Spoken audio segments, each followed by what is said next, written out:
Are single player games dead? Well, not according to a document that was dug up by Vice Games. In fact, the document that they found states that Sony is focused on single player games, saying that more people are playing single player content offline than they're actually playing online. That's why the UI for PlayStation 5 now introduces activity cards and game help. With a strong focus moving forward into single player games, maybe EA will see the light too and bring us back 1313. We can all hope.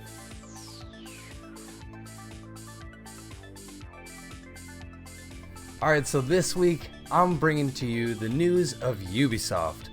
And to bring things to more light, I'm going to talk more specifically about Forhonor and the fact that they have a new hero announced, and he's coming December 10th, Gryphon.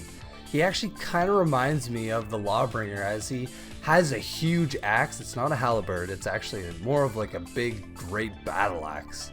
And he seems quite menacing in the trailer, and to be frank, I haven't played Forhonor in quite a while, so I'm definitely hopping in with my buddy when this update drops.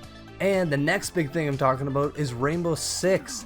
They just dropped Neon Dawn update, which involves a new operator, which kind of reminds me of Castle with these laser doors slash windows gadget that she has. Looks pretty cool. And they actually reworked one of the maps on top of a ton of patches. Now I can't cover them all because there are at least a couple pages of fixed issues, so that's all good to see. And well, we'll have to see if it actually brings some bad stuff, because usually with these big patches, which this update is huge, there's some bad things that kind of come.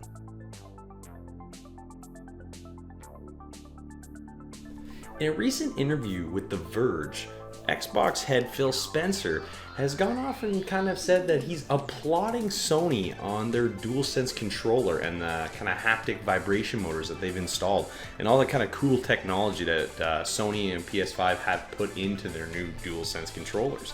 And during this interview, he was kind of just going on about and just saying that it's not necessarily the specifics of the internals of the controller that he's impressed with.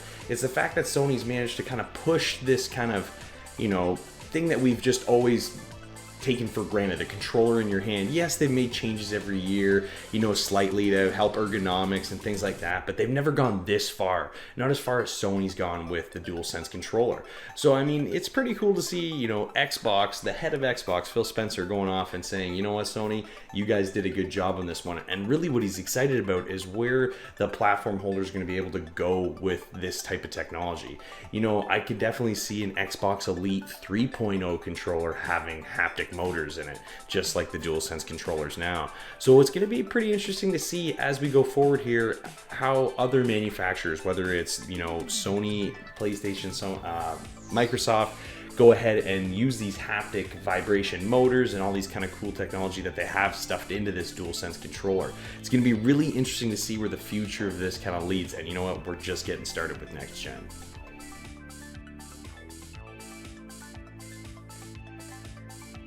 Well, here we are at the end of 2020, just about, and the new consoles are upon us. Now, if you, like myself, have some issues finding stock, you might be comforted to know that you're not alone. Worldwide, the stock of new consoles has been swept up by bots and scalpers and the like that have taken a lot of what these companies are ready to produce and relegated them to be sold at a higher price.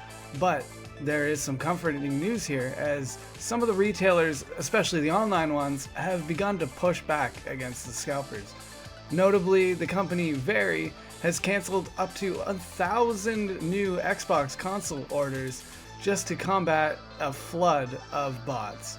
Now, in other news, Amazon has also begun to hold aside new PS5s in a bid to kind of rekindle the customer relationship with those who ordered a PS5 but received something like cat food or rice.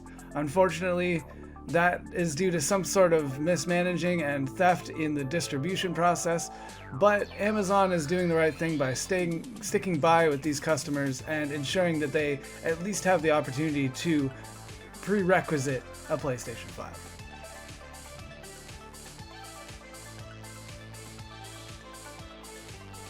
Nintendo have just released a huge firmware update for the Nintendo Switch on November the 30th.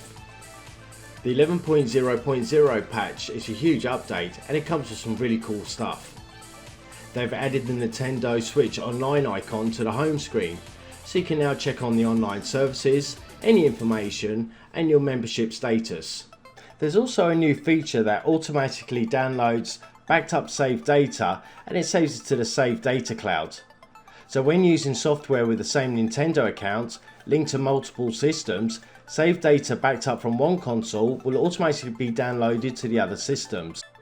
You can also connect your smart device wirelessly to your Switch and you can transfer up to 10 screenshots and one video in one transfer. You can also connect your PC to your Switch by using a USB cable. They've also added 12 user icons that celebrate the 35th anniversary of the Super Mario Bros. Series. And I have to say they look absolutely cool.